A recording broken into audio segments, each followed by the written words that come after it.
Tuhan tidak akan pernah memberikan kesempatan kedua bagi seseorang yang menyia-nyiakan kesempatan pertamanya. Jadi kita sebagai anak muda, sebagai generasi muda gitu.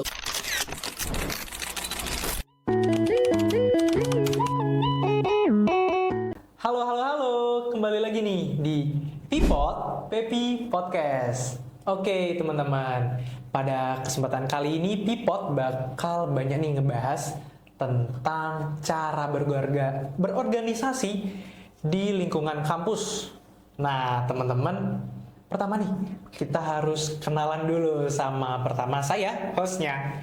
Kadek Joy Jeremia Alizunada. Kalian bisa panggil aku Kadek. Dan kita pada kesempatan kali ini kedatangan bintang tamu yang pastinya kompeten nih. Yang pastinya tahu nih seluk-beluk tentang perorganisasian. Baik di organisasi di kampus dan juga organisasi eksternal kampus. Kita sambut saja Bang Agung. Halo. Oke nih teman-teman. Mungkin untuk biar lebih deketin lagi Bang Agung nih Bang. Boleh bisa kasih tahu seluk-beluk Abang nih, mungkin tentang keseharian Abang atau perkenalan singkat dulu deh Bang. Boleh. Mungkin biar teman-teman tahu nih, Bang Agung nih siapa sih? Jadi guys, perkenalkan nama aku Idewa Agung Bagus Adityaningrat. Nama aku orang Bali banget ya. Sama kayak Kadek Joy. Ya. Oke, kita sama-sama orang Bali ya guys ya. Jadi aku sekarang lagi menempuh pendidikan di Politeknik Engineering Pertanian Indonesia. Jadi seragam kita sama, berarti kita satu kampus nih gitu. Saya sedang saat ini duduk di bangku semester 6 tingkat 3 di prodi Tata Air Pertanian kayak gitu. Mungkin itu sedikit perkenalan singkat dari aku. Sekarang aku kuliah di mana, aku udah berasal dari mana gitu. Next kita bakal ngobrol-ngobrol lagi. Oke mungkin Bang, gimana nih kabar Abang? Soalnya kan saya lihat dengar-dengar juga nih Abang habis dari PKL 2, kemudian juga ngerjain tugas akhir. Nah, untuk Abang sendiri nih kabarnya nih seperti apa sekarang ini? Kalau dibilang baik ya mungkin 80%. 20% emang? 20%-nya ya gitulah pokoknya. Gitulah. Turbulence. Jadi ya bener ya, aku baru selesai PKL 2 kurang lebih ya 1 bulanan lebih lah, 1 bulan yang lalu aku PKL 2. Sekarang aku lagi nyusun TA gitu kan. Ya mungkin kalau misalnya ditanya kabarnya seperti mahasiswa tingkat akhir pada umumnya lah. Gitu. Tapi di sini aku punya apa ya istilahnya kemauan juga buat jadi mahasiswa yang nggak cuman TA aja gitu. Ada hal lain yang mungkin nanti aku bisa sharing-sharing juga ke teman-teman kayak gitu. Oke. Abang nih Bang, mungkin dari penjelasan Abang tadi kita udah mulai sedikit mengenal Abang nih. Oke, mungkin langsung lanjutnya nih Bang. Saya dengar-dengar Abang baru aja ngikutin tentang Duta Muda Indonesia. Betul. Nah, Bang, emang ada kegiatan apa aja sih di Duta Muda ini dan gimana Abang bisa memanage waktu Abang? Karena saya lihat-lihat Abang kayaknya sibuk banget deh. Oke, jadi sejarah aku ikut Duta Muda mungkin ini salah satu ajang pageant ya. Pageant itu adalah ajang kontes kecantikan yang sebenarnya jarang banget teman-teman PTK atau khususnya mungkin kita spesifikasi ke taruna gitu. Itu jarang banget ada yang mau ikut ajang-ajang kayak gini gitu. Karena kan terkesan lemah gemulai dan lain sebagainya gitu. Padahal di sini kita nggak cuman mengandalkan kecantikan, nggak hanya mengandalkan beauty aja gitu. Kita mengandalkan brave kita juga gitu. Jadi kita mengandalkan seluruh aspek yang ada dalam tubuh kita gitu. Sejarahnya kenapa aku ikut ini mungkin itu tidak luput dari yang namanya personal branding. Jadi personal branding itu adalah satu hal yang aku baru sadarin sekarang gitu. Yang notabene-nya ternyata itu sangat penting khususnya buat kita anak muda gitu. Karena kan kebetulan kita ini adalah satu generasi yang bakal menghadapi yang namanya bonus demografi. Bener. Nah, bonus demografi ini harus kita hadapi salah satunya dengan personal branding. Karena kalau kita tidak membrandingkan diri kita, maka kita akan kalah di masa yang akan datang kayak gitu. Nah, cara aku membranding diriku adalah dengan mengikuti banyak kegiatan, dengan aku menjadi mungkin narasumber, memperbaiki public speakingku gitu, mengikuti event-event di luar sana, itu yang menyebabkan mungkin aku dapat menumbuhkan personal brandingku. Aku bisa menambah relasiku gitu. Itu hal-hal kenapa yang latar belakangnya aku mengikuti ajang kontes Duta Muda Indonesia gitu. Dilihat-lihat nih abangnya ya, semua organisasi diterabas semua nih. Nah tadi juga bener tuh teman-teman, personal branding. Nah Bang, bisa dibilang personal branding itu harus semua orang ini nggak sih? ngelakuin nggak sih Bang ya? Bener kan biar orang tuh personal terbranding, biar orang tuh tahu kita nih apa dan siapa seperti itu ya Bang ya. Contoh aja misalnya kayak misalnya kita jualan sesuatu, kita jualan cilor, Iya. kita jualan basreng gitu. Kalau kita nggak membranding apa sih yang unik dari basreng kita nggak akan laku, cilor kita nggak akan laku gitu. Sama juga diri kita. Kalau kita nggak membranding diri kita, apa hal yang unik dari diri kita itu kita istilahnya nggak akan ada orang yang tertarik dengan diri kita kayak gitu. Bener Bang. Oke, tadi ada organisasi-organisasi, salah satunya Duta Muda ya Bang ya. Betul. Mungkin saya tanya nih Bang, mulai sejak kapan bisa kan sebelum-sebelumnya mungkin Abang akhirnya nih terjun ke dunia perorganisasian? Karena kan kadang-kadang orang mikir organisasi buat apa sih? Mungkin dapat capek doang. Nah, menurut Abang nih sampai akhirnya Abang terjun ke dunia perorganisasian. Seperti apa Bang? Ini hal yang unik ya, karena aku baru ikut ini tuh kurang lebih 1 sampai 2 tahun belakangan. Jadi mungkin ini adalah suatu penyesalanku gitu kan. Ketika aku melihat orang-orang lain itu bisa grow diri dia, menggrow up gitu. Dia bisa istilahnya berkembang, bertumbuh, berproses dan berprogres itu dari SMA. Sejak dia SMA, bahkan sejak dia SMP, kalau teman-teman kenal, ada cukup terkenal namanya Dayinta Wisnusiwi dari Lampung. Oke. Terus juga ada Fania, itu juga terkenal juga itu di TikTok. Itu kan mereka adalah orang-orang yang mereka bisa grow dari jenjang SMA. Sedangkan aku tuh baru memperkenalkan diriku karena istilahnya personal branding ke arah apa yang aku ambil sekarang itu ketika aku masih kuliah. Ketika aku duduk di semester 4 kurang lebih 3-4 itu aku baru sadar bahwasanya kayaknya ada satu hal lain yang bisa aku capai di luar bangku perkuliahan gitu. Dari situlah aku mencoba untuk istilahnya membukakan diriku untuk mencoba banyak hal baru gitu. Ya nantinya aku yakin suatu saat pasti dari banyaknya hal yang aku ikutin sekarang pasti ada hal-hal yang akan menyelamatkan aku. Kurang lebihnya gitu. Siap Bang. Oke, tadi Abang semenjak ikut organisasi nih Bang, bisa dibilang mungkin ada yang nanya, nilainya gimana Bang? Apa naik turun atau seperti apa Abang memanage biar nilainya ini bisa dibilang stabil gitu Bang? Oke, terkait dengan nilai, sebenarnya nilaiku tuh dari tingkat 1 sampai sekarang itu cukup konstan ya gitu ya. Oke. Angka-angka 3,5 tuh masih kekejar lah gitu.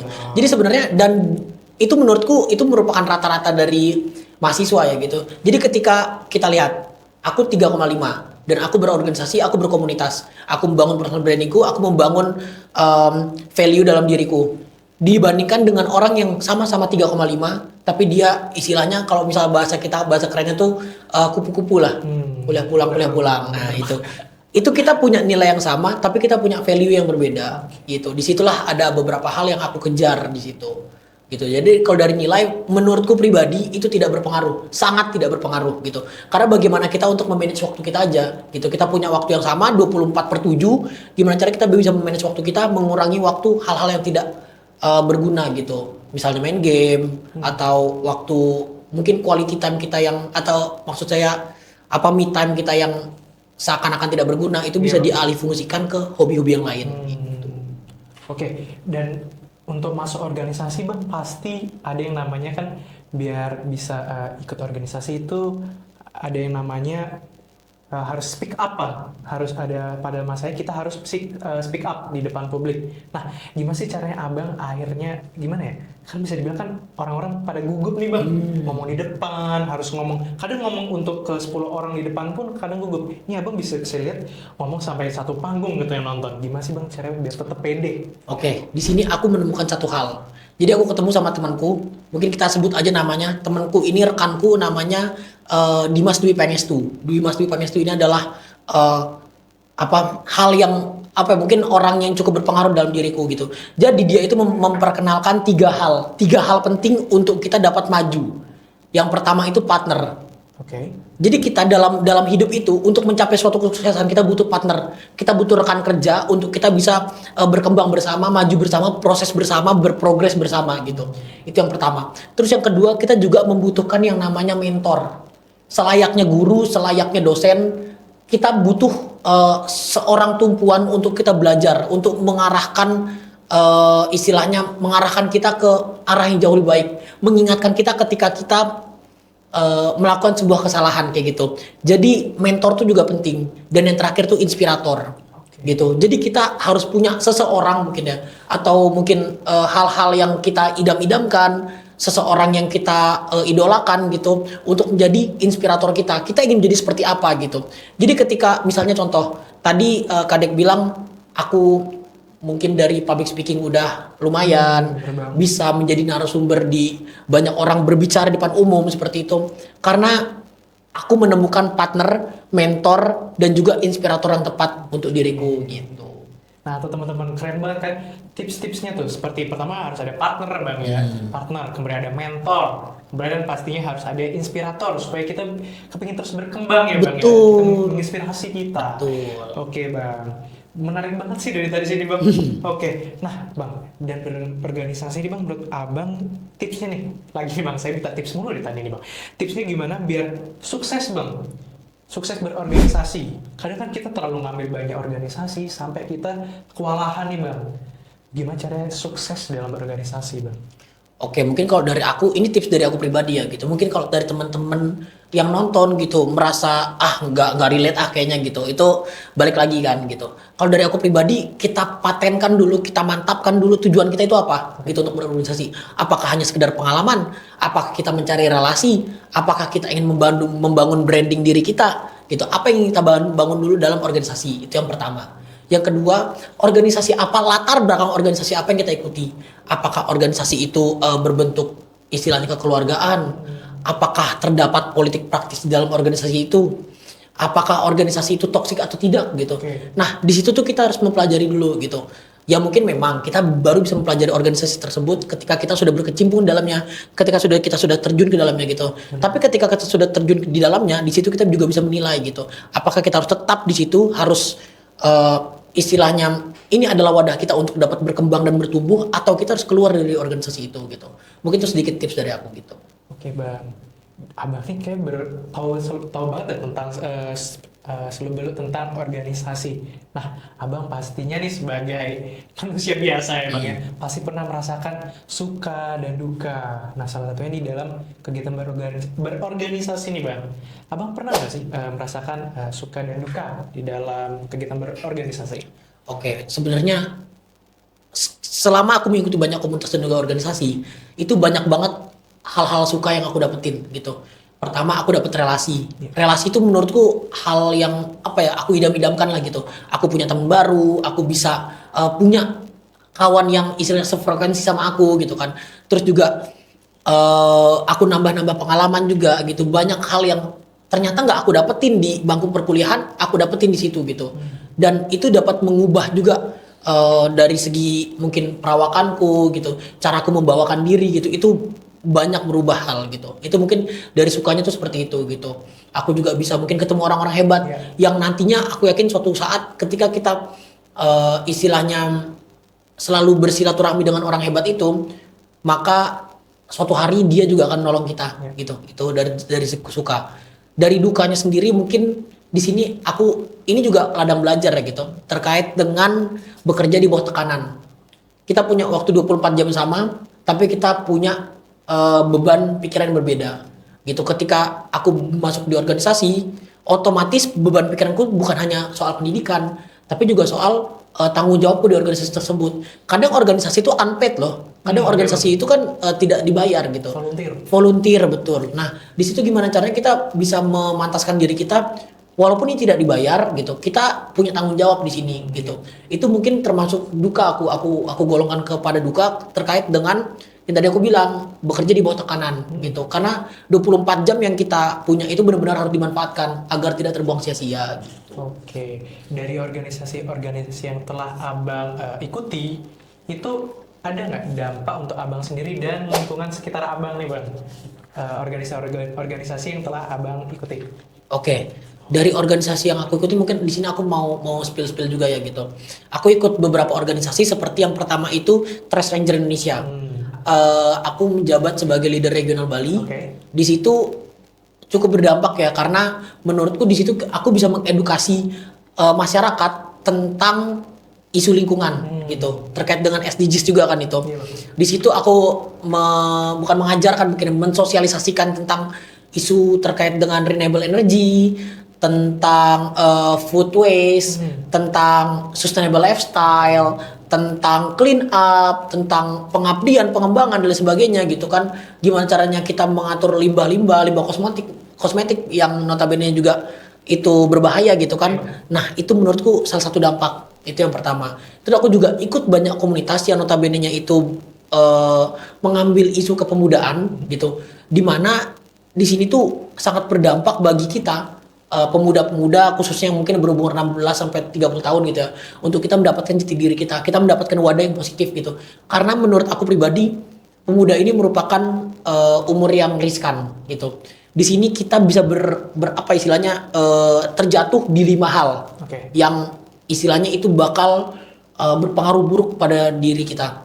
Mulai dari rokok, terus juga judi, seks bebas, minum-minuman keras, dan narkoba. Itu 5 hal yang sangat risiko pemuda saat ini gitu. Dengan ada organisasi-organisasi yang istilahnya menaungi menjadi wadah untuk pemuda, itu bisa meminimalisir adanya bahaya-bahaya dari akibat-akibat yang ini gitu. Oke, nah teman-teman, nah tuh organisasi itu bukan buat capek aja bang ya.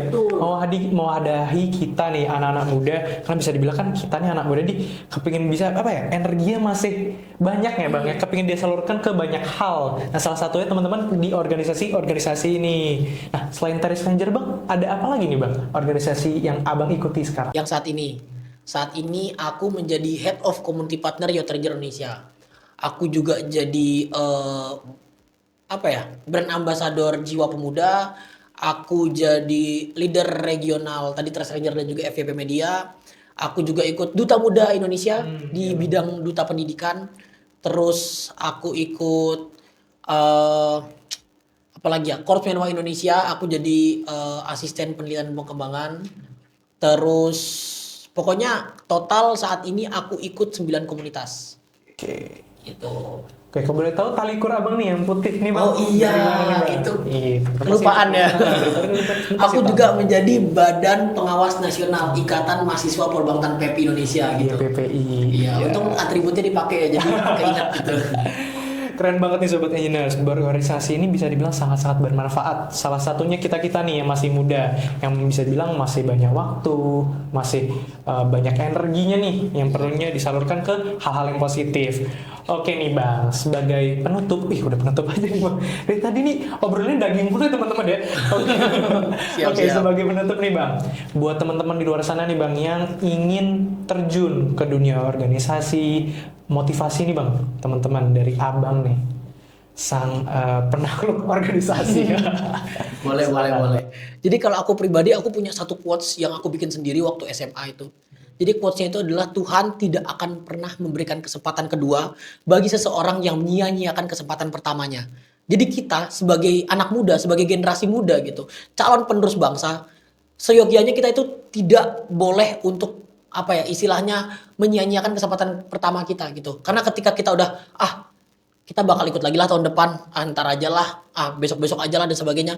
Kita buang-buang waktu kita leha-leha, kita lenje-lenje gitu kan.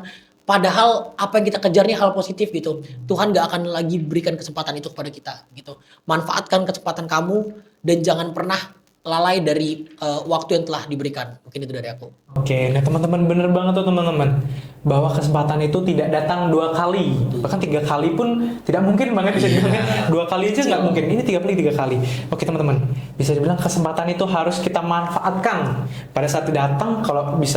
Kalau kita yakin, kita harus bisa dibilang langsung ambil aja bang ya, biar nggak kemana-mana. Oke teman-teman, terima kasih kepada Sobat Engineers yang setia menonton nih dari tadi obrolan kami, dan juga terima kasih kepada narasumber kita yang pada kali ini yang menyajikan daging. Saya sampai kenyang ini mendengarkan semua obrolan dari tadi nih bang. Dan juga mengingatkan teman-teman bahwa Pipot ini tayang setiap seminggu sekali di channel BEM Pepi Serpong, dan juga jangan lupa follow Instagram kami di Raur Pepi dan juga BEM Pepi Serpong. Oke teman-teman. Oh ya, jangan lupa juga untuk follow IG aku di @agumadty_. Nanti bakal aku follow back, tenang aja. Siap, saya Kade dan narasumber saya Aku Agung. Pamit undur diri. See you. Dadah.